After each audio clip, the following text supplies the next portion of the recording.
coming in hot.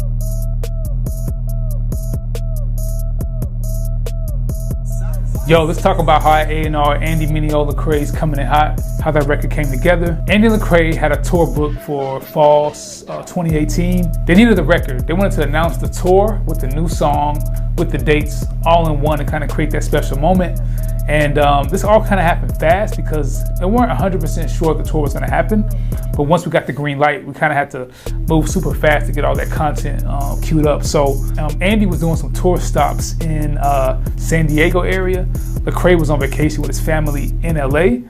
And they had like 2 days to turn a song in to have it ready for the announcement of the tour. So it was a super tight window. Andy and Lecrae had a photo of beats that they already had curated that they were gonna record to. At the last minute, the photo of beats, and I think there was 3 beats that they had selected to work on, the producers for those tracks had told them that the tracks weren't available anymore. And they basically needed to find some new beats at the last minute. So who did they call? This is where like my A&R chops are like put in the pressure cooker because it's like the artist needs the music, the timeline is tight. Ace, what can you do? So I went through all my producer folders, all my producer friends, trying to find the right kind of beat that could be a tour single, and not just a tour single, the right kind of tour single for Andy, Mineo, and Lecrae. So did my due diligence, went through folders, curated a bunch of beats, hook ideas, did all that, put them in a folder, sent them to Lecrae and Andy. Andy was on the tour bus, I think before the studio session, and had sent me a voice note of this hook idea that him and Royce Play were messing with, coming in hot.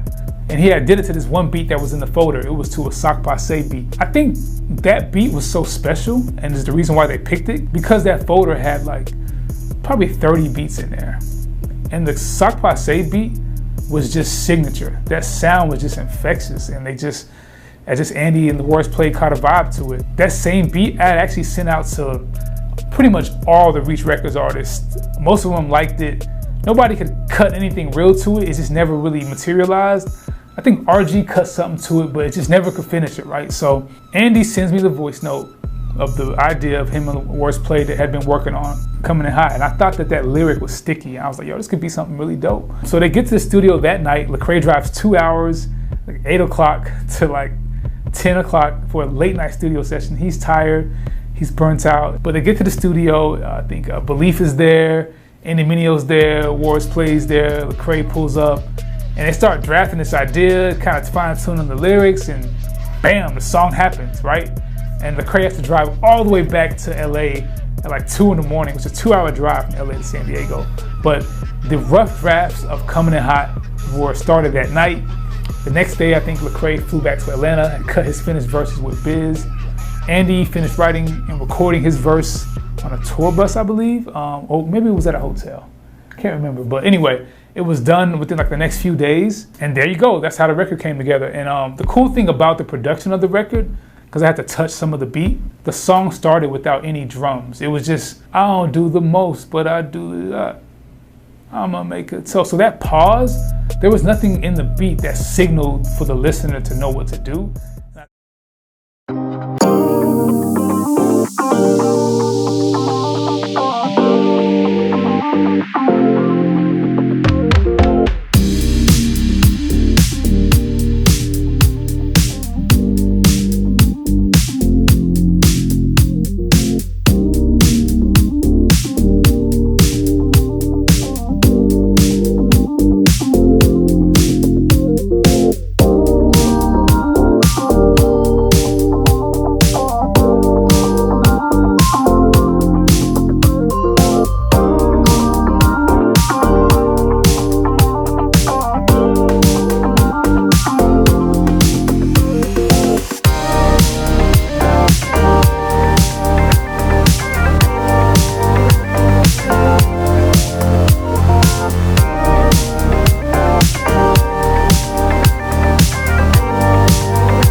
Right, you covered so many topics and just gave a vision of what women should expect for themselves, what they should expect from a man, you know what I mean? And I think it was so brilliant, but those are the things that we take for granted that people don't know.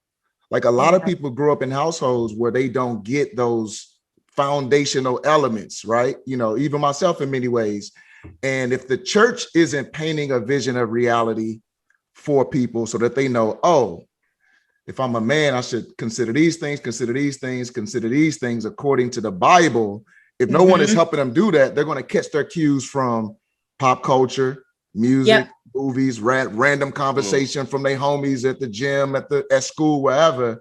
But that's what you did. You sort of, not even sort of, you fully help people walk through all these different stages of being single, how to be patient in your singleness. And then you even tapped into how to not be bitter if you get hurt, right? So kind of like even take us through some of that. Like that was to me another one of those layers. Yeah. Because that's oftentimes what we do. We hold on to that hurt and then we can't love anymore. We can't make ourselves vulnerable anymore. And we just become these new versions of ourselves that are really scarred and walking around defensive and filled with trauma. But you said be free of that. Like talk to us a little bit about that.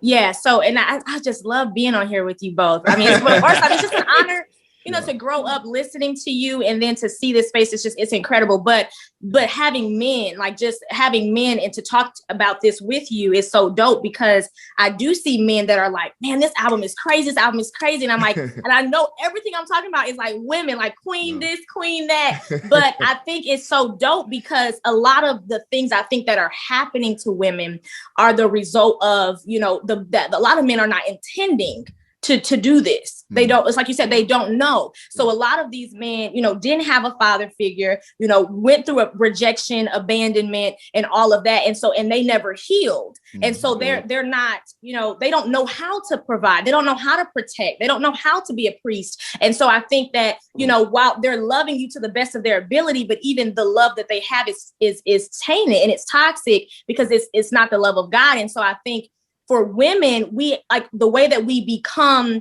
this savage and like, you know what, I'm gonna do what you do. Like that's what I'm gonna do. Like, since you did this to me, but you don't understand that there's consequences for even that. Like everything that you do, you think you're hurting him, but each and everything that you're doing is still a consequence back on you. And so it's like, we know how deep that unforgiveness is. I mean, and how detrimental it is, even in our relationship with Christ. And I think so many Christians and believers are the same way. Like we love God, but we have these odds, against ex-husband, against, daddy, against all this stuff. And there's just no freedom in that. But I think it was so important for me to speak to that because the way that, the women in hip hop are speaking, it's making it like it's okay to dog these men. It's okay to down them. And I think even though Ring speaks to that too, but I feel like it was so important to know that, that God is that healer, that bitterness is never going to serve us. And it's not on either side, and also to just kind of have the compassion for the man that is doing this. You don't stay with him, but you understand that it's your job to release, to pray, because even he's broken, and so it's like his soul needs saving, his soul needs healing. So when I think about myself and the past relationships that I've been in, I've had those opportunities to feel like, oh, and then it's like, you feel that, but then it's you might have deserved it too. Right. But Hey friend, my name is Joe Hinkle, and I'm excited to tell you about our new business, Create Wonder Media. Create Wonder exists to help you create content that captivates and serves people. So whether you're part of a business, a church, a school, or you're just out there trying to share a message that will change people's lives, we have access to some incredible tools like social media and YouTube that we can use to connect with people and show people how we can serve them and share our message. There's so much wonder that you can share with people as you create content on social media that helps people and captivates them. So we'd love to be a help to you as you create content that helps change people's lives. If you'd like to learn more about us, check out our website, CreateWonderMedia.com, or just message us or message me personally. And as we're launching, we'd love your help. So feel free to share this with your friends. We believe in you and your message as you create wonder.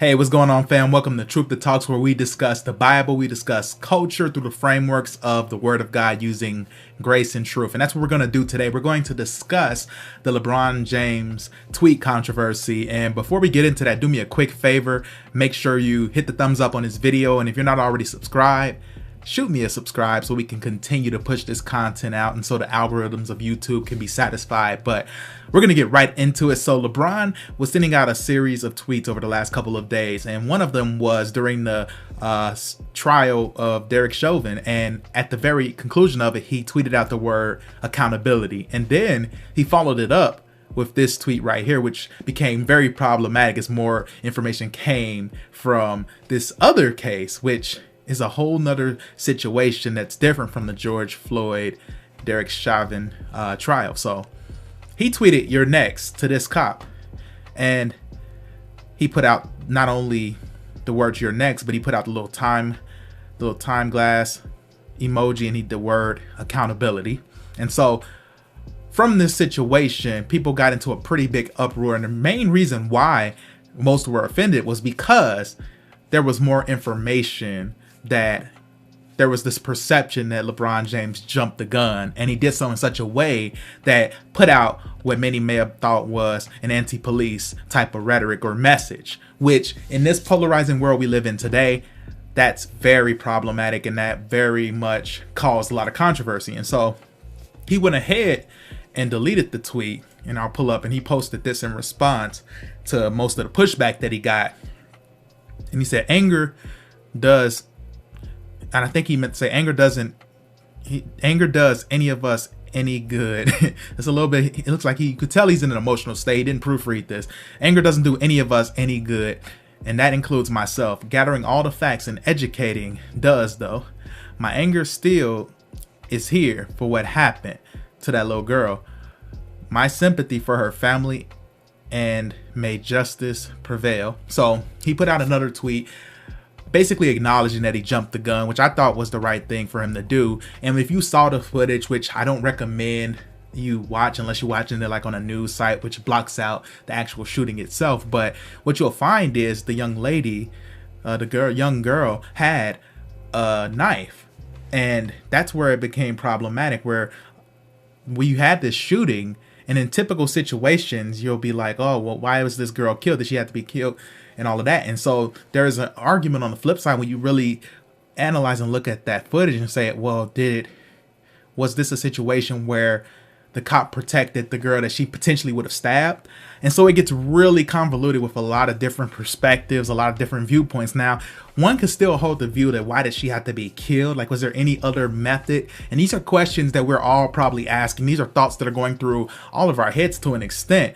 However, this isn't just as cut and dry of a situation for LeBron, or anyone for that matter, to just say you're next in light of what happened in the Derek Chauvin case. So this gets a little bit hairy then. And then LeBron follows up his other tweet by saying he's so tired of seeing black people killed by police. So we can obviously see that this played a role. Him tweeting that out in such a hurry was just an emotional decision. And I want to talk today about what we can learn from the misstep that LeBron made, because one of the big issues is, and now anybody that has empathy or just any perspective on things will realize that, like, okay, he probably just meant that he wanted to see that person held accountable for what they did. There was just accountability with the information that he had at the moment, which may have been on the lower end. It wasn't fully informed.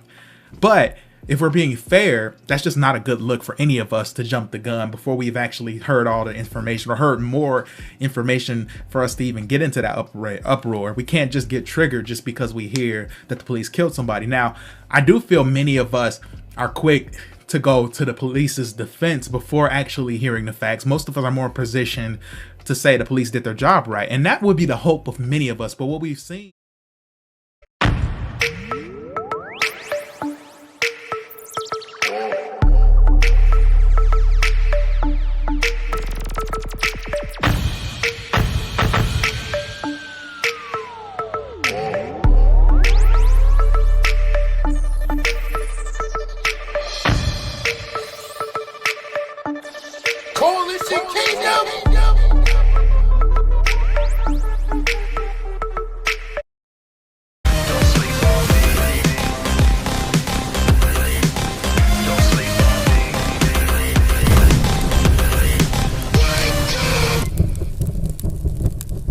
What's up, everybody? It's your boy Jimmy Rock in the house. Thank you all so much for clicking subscribe and on the notification bell here on Jimmy Rock YouTube channel.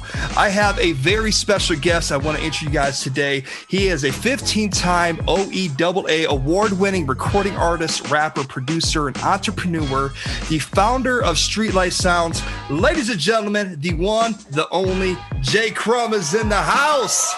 Yo, what's going on? What's going on? What's up, my man? How you been, bro? Bro? Research, man. That's what's up. So, hey, man, so tell me a little bit, what it is you got going on. I know a lot of people during the lockdowns and stuff, a lot of creators are working on new music. Tell me a little bit what you got going on right now.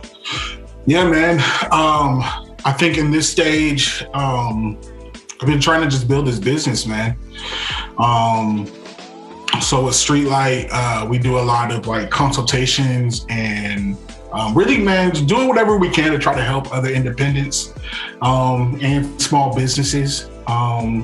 Especially, I think during a time like this, where independents have lost a lot of income when it comes to like touring and live events and things like that. Like that would, at least for like me, that was a big bulk of what we did, right? That was a big bulk of like, the money I was getting and everything like that. And so when that went away, I was like, all right, well, we got to figure something out. I know there was a lot of other artists who were in the same way. And so we wanted to try to show other ways to be able to try to make this thing happen. And so that's what we've been trying to do, is build Streetlight.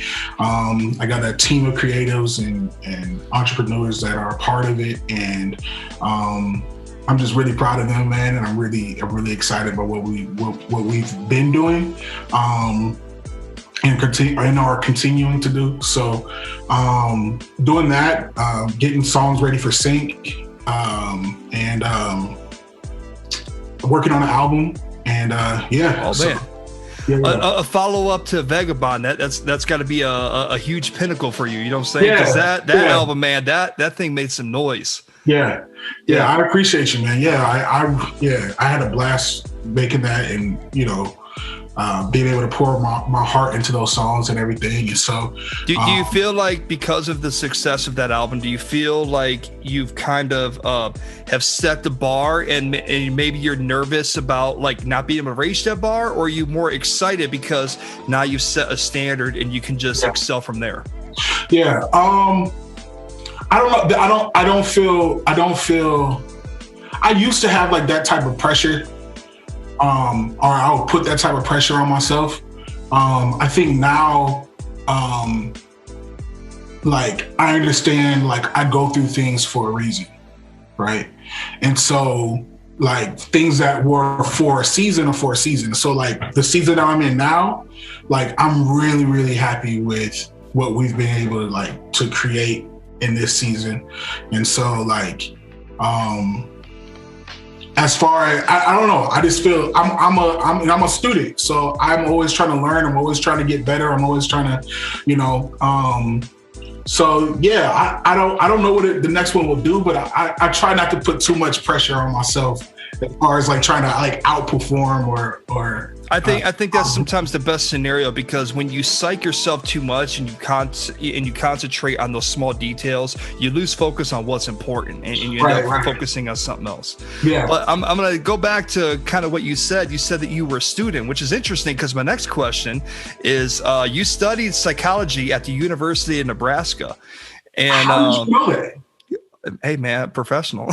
What is going on, dude? Holy crap.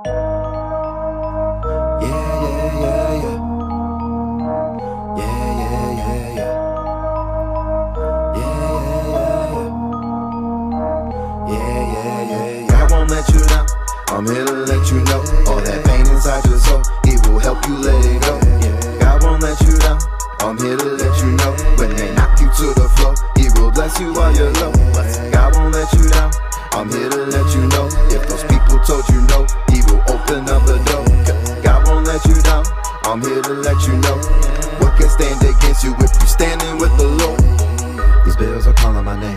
My marriage is feeling the pain. I'm blessed but wanna complain. How do I shine if I'm stuck in the rain?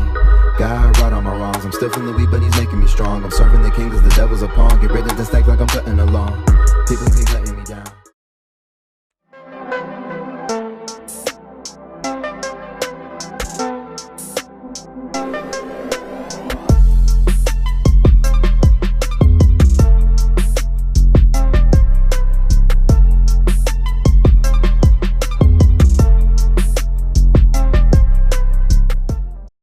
So the first thing that you can do to promote your music literally today is to host a listening party. Host a listening party. For those of you that have no idea what a listening party is, it's basically when you get your fans, your friends, your family together, and everyone listens to your music for the first time. They listen to your EP for the first time, your album for the first time, or your brand new song for the first time, and they give you, reactions off the cuff, off the jump of what they think about it. Now, the thing about this is a listening party can be in person or virtual. So this is something that you can definitely use to promote your music. All right, so the next thing that you can do, and this is pretty obvious for some of you, is to shoot a music video. Shoot a music video. Listen, the way that the world is going, music videos are becoming more and more and more prevalent and more important. Look, we live in a world that's visual, and so it's going to continue that way going forward for all musicians. Now listen, if you're one of those people and you're like, look, Sarge, I don't really have a budget like that. Like, I don't have a budget for multiple music videos, for multiple songs and things like that. Well, there's something else you can do. It's called a lyric video. Lyric videos are just as powerful as well. And if you're a person that doesn't know where to get a lyric video or how to create one, leave a comment below this video and I will contact you directly about that. Or I will leave a comment back and reply to your comment about lyric videos. So again, music videos, lyric videos, definitely do those. All right, so the third thing that you should do, and this is something that's kind of slept on, especially for artists that are on Spotify, make sure you pin your new release on your artist pick of your Spotify. You are wondering right now, Sarge, what are you talking about? Well, let's go to Spotify real quick. If you look at mine right now, you can check my artist pick, which is the either song or EP or album that I want to bring attention to. So if you have a Spotify account, you need to make sure, or a Spotify for Artists account, I'm sorry, you need to make sure that you pin your new song, your new EP, your new album there, so when new people go to your page to check you out, they know exactly what they need to be checking for. So make sure you do that. That is something that's super slept on. Don't sleep on it. Number 4, this is something that I personally love doing, and that's performing unreleased songs or upcoming songs at open mics or certain events that you're performing at. Now, why do I say that? Imagine you're doing your set and you've done all the songs that are already released, and then you're thinking like, why not just perform this song that no one's heard? So what do? You perform it and everybody loves it. Now, here's the crazy thing about it. People are going to be craving for that song, and they're going to be asking, hey, when's that joint come out? Yo, that's my favorite, bro. Hey, sis, when that song coming out? You know I love that track. They're going to be asking for you, and now you're going to drive demand for that particular song. So when you're at events and when things really open back up again, make sure you have at least one song that you perform that people are going to be asking you, whoa, what's that song? I went to your Spotify, I went to your Amazon, I went to your Tidal, and I couldn't find this song. And then you can let them know it's not out yet.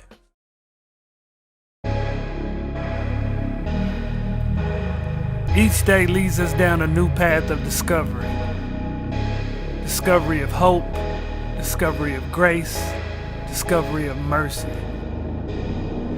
This collection is about depth. It's about the texture of all those things.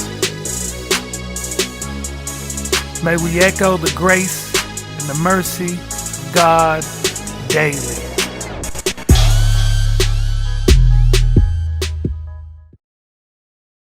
What up, world? It's your boy T with another reaction video. Today we going over Bats Out of the Box. Bats is an artist that I heard about through Ruslan's Fan Love Friday, and man, he got a couple of followers up on TikTok. Heard about him on Dave Livick again. I was just like, man, I seen him in the Zoom chats on Ruslan channel, so I'm just like, gotta check it out. So I guess that I'll take my first scoop with y'all and see what he sound like and see what other people find great about this guy. So let's hop into it. All right, let's get it, Bats. Let's see what it's hitting for. Alright. chill beat. That beat chill. Yeah.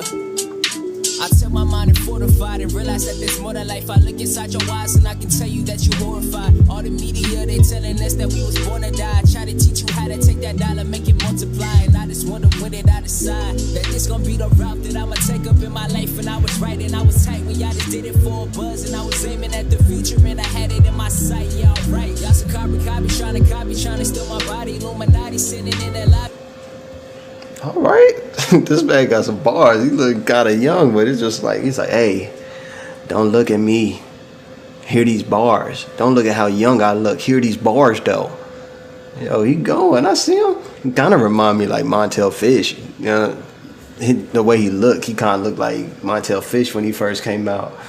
But yo, this dude going, man, like, run it back, man. He talking about some grown man stuff. Let's go. Up in my life and I was right and I was tight when y'all just did it for a buzz. And I was aiming at the future and I had it in my sight. Yeah, right. Y'all some copy, trying to steal my body. Illuminati sitting in that lobby. They just trying to find me. Me and Ronnie probably on the way to Hobby Lobby. Getting tables for the coffee, kicking back and playing Atari. Alright, yeah, I'm sorry for the stuff that I just started. Y'all just really want the green. I'm just trying to build a garden. Unguardable, so I feel like I am hard at 5'8" with all that skill. So you know that that's a bark. You can't put me in a box. All right, I heard that garden bar. Harden? Can't guard you like Harden? All right, I see you. You got the bars, yo. This dude flow is just kind of like hypnotic. Like, that's why I ain't really saying nothing. Just like vibing like in a trance. Like, yo, this dude flow is just very like, just shut up and listen. Just shut up and listen to him. All right, let's go. Yeah. Hey, you can't put me in no box. Put me in no box. You can't put me in. Yeah. Hey, you can't put me in no box. Yeah. Hey, all right. Like them scratches. I got the knowledge sitting in my noggin. Y'all just trying to stop it. I was rocking, I was helicoptering. I'm the only pilot that acknowledged that I'm polished and I'm better than the rest. And y'all astonished, broke your promise, and I'm sorry I'm the best. I popped out like a jack in the box. I've been grinding every day and I don't know when to stop. And no hands had they time, now they passing no rock. When they just really want you dead and they want you to rock. Stop buying bots on the gram just to look cool. Put that money in some stock. Yeah, I'm born in 02. Yeah, my kids really rising up like I'm Goku. Wanna know. He said, stop getting them bots. Quit buying them streams. Go buy some stock.